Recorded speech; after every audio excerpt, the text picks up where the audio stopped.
Hello, good evening and welcome to today's big story with me, Kwache Afreniama. Tonight we bring you an exclusive interview with the communications director of the New Patriotic Party, Nana Komia. In the following interview, the man who speaks for the largest opposition political party addresses a wide range of issues. For example, he reveals the MPP's plans of building some 350 senior high schools across the country. That's if they are elected in this year's election, the 2016 general election.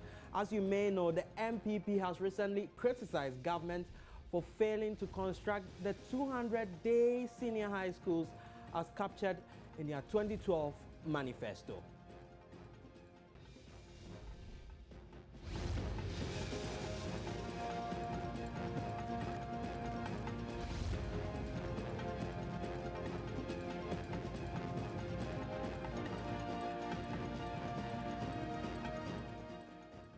You know, this whole idea of John Mahama, the president, saying I'll do 200 schools was in reaction to Nana Akufo-Addo's plan to build 350 day schools as part of the free SHS. You remember that part of the plan was to build 350 day schools. And so John Mahama also brought this thing that I'm also going to build schools. It wasn't part of their original plan. So Nanado intends building these 300 and how many? 350. Yes. When it becomes power. Yes, as part of the free SHS. So you'll be building 350 in how many years? 4 years. That's achievable. If you commit the resources. How many are you going to build each year? Look. And then how many are you going to build each year? 350, 4 years. It's a matter of commitment of the resources. How many are you going to build in 4 years? You have 4 years, first term. How many are you going to build each year? Well, divide the 350 by 4. You'll get the amount that will build, the quantity that will build in the year. But you see, like I said, the whole thing is about managing the economy properly, being prudent in your spending. Look, the NDC, in the year 2012, they took $65 million of our oil money. You know what they said they were doing with it? Capacity building. So look at the monies that they take from our oil money that they say they are doing capacity building. In 2012, it was $65 million 1 year. Now, if they had decided to invest that money in secondary schools, building day schools, because each of these day schools is about 3.5 million or so. But they decided to commit, and this is in the official records. If you look at the report to Parliament on the use of the oil money, in 2012, $65 million. For 2013, another $40 million. They say it's for capacity building. That monies alone, supposed to be for capacity building, could build 350 schools in 4 or 5 years. So it's priority and commitment. What's going to be your key message going into this election? Is it just questioning government's record? What's going to be the key message? The key message is that President Mahama, we've tried him, and obviously he hasn't provided the leadership that is needed to lift Ghanaians out of their present predicament. What seems to be his strategy is to borrow money and put up infrastructure. That seems to be President Mahama's strategy. But as to policies to grow the economy, to promote industry, to promote agriculture, to promote jobs, that will stabilize the currency, that will provide jobs, that will improve livelihood, that will keep prices stable, he doesn't seem to have any clue. As we speak, agriculture is growing at less than 1%. About 50% of our people are in agriculture. The sector is not growing, so people is stagnant. So the profession in which 50% of our people are engaged in is stagnant. Industry is falling. You go to the industrial areas, they are turning into shops and churches. You understand? If you go to the North Industrial Area, you go to the South Industrial Area, you go to the Spinters Road Industrial Area. It's just warehouses selling imported tomatoes and rice, you know? So all that the government is doing is borrow money and put up a road here and boast about it. Look at the level of taxation that has been imposed on Ghanaians. You are able to increase electricity charges by 90% in 1 year, 2013. 90% at once. And then 2 years later, you impose another 70% on the people of Ghana. Everybody is crying about their electricity bills. How is industry going to be competitive? If government itself is borrowing so much that the treasury bill rate is 25%, how would multimedia go and borrow? They will charge you 33%. So how can you invest and expand and provide jobs? You know, so all these are basic things. This is going to be a major basis for why you think then this should be voted out. But let's come back one step further to the 350 senior high schools you intend building. I did the math here. It's so 350 divided by 4 years. They're roughly 88. You're going to build about 88 every year of the 4 years. One costs about 3.5 million Ghana cedis. 3.5 times 88, what do you get? What do you get? What's the answer? 308 million. Now, in 1 year, the government spends $65 million on capacity building. The next year, spend another $40 million on capacity building. And I'm saying to you that if you have a government that has its priorities right, that money is for capacity building alone will be able to build the schools. And look at the monies they spent on bus branding. How is it going to be done? Look at the bus branding. That of all the things that need to be done in this country, the government thinks it's a priority to put President Mahama's image and the image of other presidents on public buses. And it spent over $1 million. What for? And this is just the tip of the iceberg. Go and check the amount that is spent on capacity building. I'm saying in 2012, it was $65 million. Check what is spent in 2013 and 14 and 15 and see. If you move those monies, you can't finish your secondary schools. And I'm asking, would this begin, will you want to complete these projects before you start a free senior high school that Nanado has talked about since the last general election? How would it be done? Well, the idea was to start it immediately in the 2013, 2014. No, those already in the school, you let them go fee-free immediately.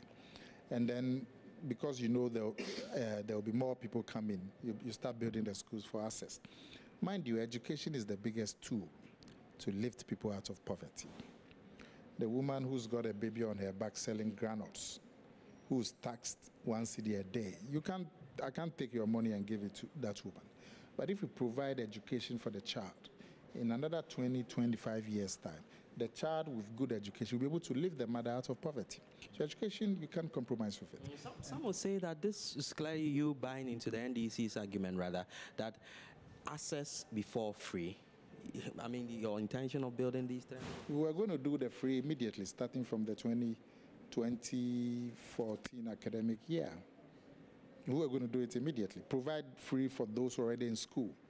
And then because you know access will be created, you start building the 350 secondary schools. Let's talk about another controversial issue that Nanado touched on, that he feels President Mahama's failure to talk about in the State of the Nation address itself was questionable.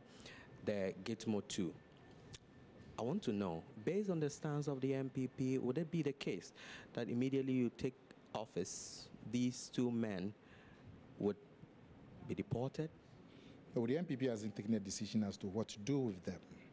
What we have, but we're against. We're saying that the president did not act properly. They didn't act within the laws of this country. They didn't do the necessary consultations. Look, the American president, Obama, he took the matter to his parliament, didn't he? So why should a Ghanaian president refuse to take the matter to his parliament? As we speak, even members of cabinet, members of the National Security Council have come out to say they were not fully consulted. So who did the president really take this decision with? And where is the arrangement that he has come with the American government on this gitmo. Up to now, we don't have any. That's criticism.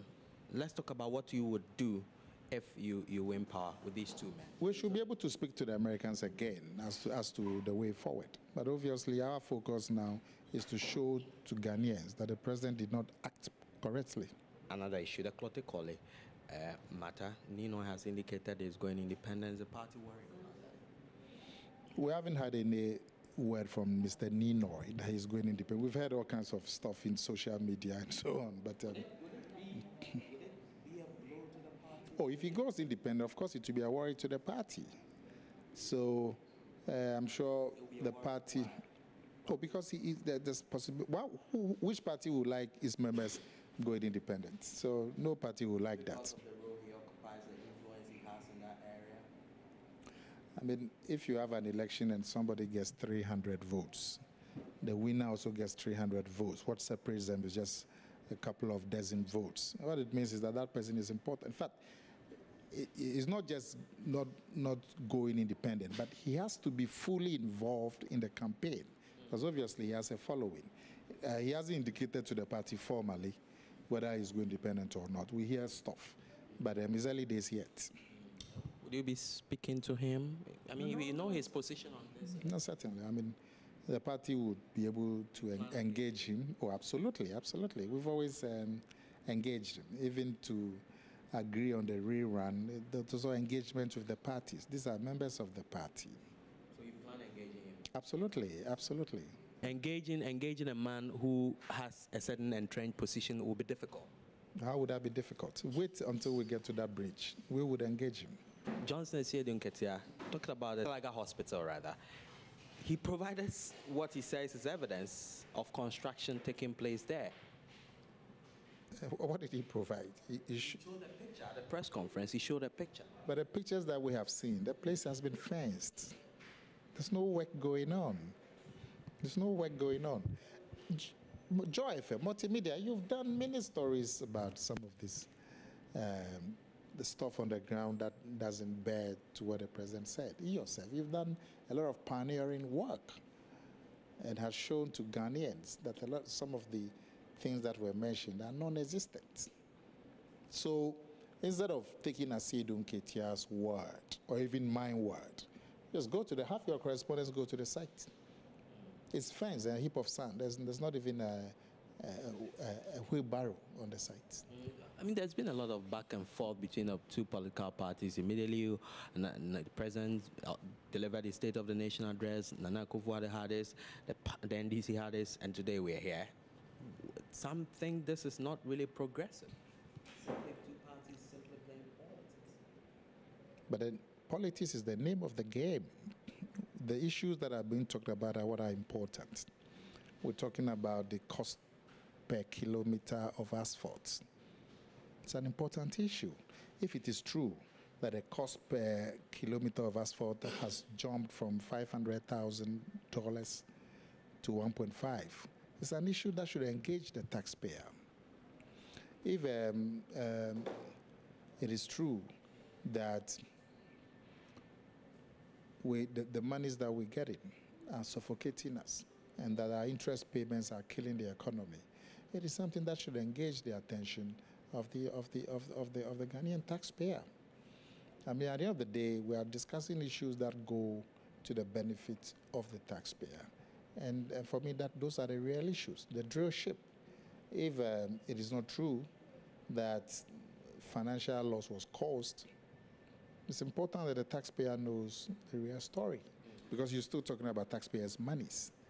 If we're doing projects, but these projects are being done under sole sourcing, and so the taxpayer is not getting the benefit of value for money audit.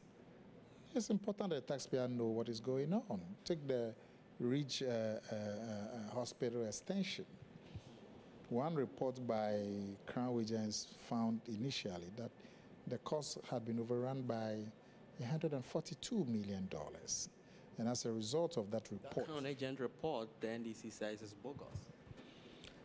You think Osei Nketiah knows about valuation more than Crown Agents? It would be a joke of the century if anybody were to tell Ghanaians that Asedu Nketia knows more about valuation than Crown agents. So they provided a report that showed that that project could be done with a savings of 141 million. And indeed, as a result of those findings, further negotiation and on the scope of work and so on were done. And as we speak, Ghana or the taxpayer is benefiting from an expansion in the scope of the work because of the value for money done by Crown agents. Take the bus branding. The Attorney General herself did a little value for money audit process and found out that the project was overbloated by 1.9 million. That's more than 100% what it should be. The taxpayer should be interested. So you go and do Kaswa, sole source. You say you are doing scope of work. It's not about the scope of works. It's about value for money. It's about value for money. They say, oh, the arrangement is an Exim Bank arrangement, and so the contractor is predetermined. Fine. But do the value for money. If small bus branding, 3.6 million Ghana cedis, the taxpayer is being overbilled by 1.9, Afre, doesn't it make your stomach churn that this hard work that you're doing at multimedia, and they take taxes from you, and somebody was just going to run off with have you seen $1.9 million in all your life? With all this hard work and taxes that you are paying, and somebody was just going to run off easily because there's no value for money. These are very grave issues for the taxpayer. The Supreme Court, while delivering judgment on the injunction application by Abu Ramadan, about 3 of the judges admonished the Electoral Commission to engage all the stakeholders, like the MPP, who've so far raised concerns with the voters register. That must be welcome news. Well, the elections are probably the biggest job in front of the nation this year. I mean, I can't see of any bigger undertaking. So elections are crucial. And anything that can be done by all parties to ensure that we are going to have a credible, free and fair elections, it should be applauded. As we speak, the register, the single most important instrument to achieve a fair and credible election. The state of the register is in a flux. All of us agree that the register is not in good shape, that it is bloated. The Electoral Commission agrees, the political parties agree. Even the panel of experts also came with further discrepancies in the register. So all of us agree. So how do we clean it to make it credible? And the NPP says, let's have a new one. The Electoral Commission says, no, a new one, I won't do it. But I'm going to look at the existing methods, the exhibition, and so on, where citizens will go and identify names and then proceed to have those names deleted. But a panel of experts that the Electoral Commission have put up has said that that exhibition would not be viable to clean the register.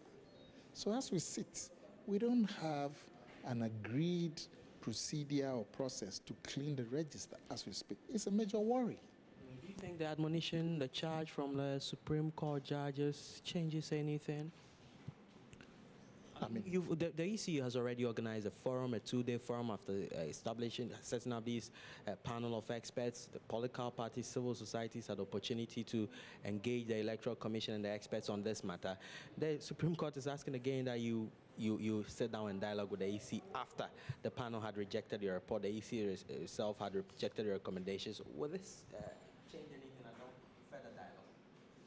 Yeah, further dialogue is crucial because it's important that we all arrive at a consensus on what we are going to do to clean the register. If there's no consensus on that and you're not going to have a credible register, how are you going to have a credible elections? So, and I'm asking because CDD, Codeo, for example, yesterday told us that, and Codeo particularly, that in view of the stance of the EC, thinking that your claims and the issues you are raised hold no merit, further dialogue, writing to them or sitting down with them would not really change it? No, because the EC's old method, which is the exhibition, has to be put by his own panel of experts. So where do we stand in moving forward? So we have to dialogue. We have to dialogue and come to an agreement. For example, the EC says that it is going to appoint some consultant. We have to know who's the consultant. We have to know the pedigree. We have to know the track record. We have to know the rules of engagement and the involvement of the political parties to ensure that all of us are aware of what is going. All of these things has to be dealt with through dialogue. Otherwise, brother, you're not going to have anything. Well, I get a sense that the MPP is willing to engage the AC further. Oh, but we've always been willing. When were we not willing? We've always been willing. Your acting general secretary made a rather serious allegation accusing government of and concerning Justice Yawapa's appointment, saying that he was simply doing the bidding of the NDC and the John Mahama administration, and the Supreme Court appointment was simply a reward for that work done. Well, you must agree that the conduct of the Judgment Depth Commissioner, when it came to the matter of the drillship, and Nana Akufo-Addo specifically, you must agree that his conduct was bizarre, and it was difficult to understand, or it was difficult not to ascribe motives. Because you have a case where you were examining the drillship saga, which happened from the late 1990s and was concluded in 2001. Now you speak to you speak to the main actors. You speak to the GNPC people, including Chachu Chikata. You speak to the people at the Ministry of Energy at that time, including Kandapa, KT Hammond, and other officials. But the man who was Attorney General at that time, Nana Akufo-Addo, you didn't speak to him. At one point, Nana even wrote that he was available and he would like to assist the committee. Still, no invitation was extended to him. And yet, the commission is able to make findings against Nana Akufo-Addo, implying that he had caused financial loss to the state. Now, Nana Akufo-Addo is President Mahama's main political opponent. He's not just another witness or another public official. He's the main political opponent of President Mahama. And if the Judgment Depth Commissioner proceeded in this manner involving Nana Akufo-Addo and was able to make the decision that Nana Akufo-Addo had caused financial loss, and he wouldn't give him a hearing, ask him to come before the committee, it's strange. So and then also, we look at the basis of the Judgment Depth Commissioner's decision. It beggars belief. You have a case where the Ghanaian government was being sued for $47 million as a result of GNPC's hedging activities and so on. And Nana Akufo-Addo is able to negotiate for a settlement of 19.5. And the Judgment Depth Commissioner is able to come to some conclusion that the monies paid should have been 14 million. But nobody is able to show any agreement or any proof that there was an arrangement to pay 14.5. So how does the Judgment Commissioner come to the conclusion that there was some agreement to pay 14.5 and then Nana Akufo-Addo negotiated 19? So this is simply the MPP putting 1 and 2 together, logic instead of any hardcore proof. I'm giving you hardcore proof. I'm giving you that the Justice Power was simply doing the bidding of the government. This is a serious allegation I'm asking for. You mean you want us to show you a paper that shows that he's been rewarded for work against the NPP? Is that what you mean? Yeah. So what thing would you accept as a proof? You have to look at the circumstances, Mr. Kwachi Afre. You must look at the circumstances. A lot of the time when you go to court, They look at the circumstances. They do cross-examination. They look at whatever is there and come to a conclusion on the preponderance of evidence. That's what we are doing. That's why we're saying to you, when you look at the conduct, you can't explain it. How do you make adverse findings against the main political opponent of the country without giving him a hearing? And that alone betrays the plot. Even if you've made up your mind that this is the action that you want to take against the man, at least go through it properly. Give him a hearing so the whole country will know the basis of his action. You don't give him a hearing at all, so the country doesn't even get the benefit of knowing why he did what he did. And then you go ahead and then to pronounce a judgment on him. And then you are rewarded the next immediately with some big position. Well, people will conclude that the whole thing is a plot. And you say there's a deliberate attempt by the NDC to paint Nana Akufo-Addo black ahead of the 2016 election. How did the MPP intend to counter that? Well, we'll tell Ghanaians the truth. And indeed, the biggest evidence against the NDC is their performance. You know. As for the propaganda, it can easily be stripped away. So I don't know why they place so much store on the propaganda. The last time, they ran in adverts on TV saying that they've brought a brochure to Ghana because they've done an interchange at the Nkrumah Circle. And so they are running adverts telling people that they've brought a brochure to Ghana. No, the average, I'm saying that, look, find time and go to Kwame Nkrumah Circle and speak to the people that you find there. And Kwame Nkrumah Circle is convergence point for, thousands of Ghanaians on a daily basis. People going through or selling there, trading there, or doing one business or the other. And go and speak to the people there under the bridge, what their main concerns are. And they say they brought a brochure to Ghana. Who goes to a brochure to go and watch a bridge? People go to a brochure to better their livelihood. Their concern is their livelihood, not to go and watch a bridge. So if you are building a bridge and you say that you've brought a brochure to Ghana, it's a joke. So that was the communications director of the MPP there, Nana Komia, touching on a wide range of issues. As you heard him, he talked about the party's plans to build 350 senior high schools if they're elected in the 2016 general election. From 2017, the MPP intends doing that. There's their own plans against what they say is the government's failure to build the 200 senior high schools they promised, as captured in their 2012 manifesto. He also talked about plans by the party's leadership to intervene in the dispute in the Klote-Korle constituency following that controversial election there that saw lawyer Philip Addison elected as parliamentary candidate ahead of the crucial election this year. That will be it for today's big story. My name is Kwache Afreniama. Have a pleasant evening.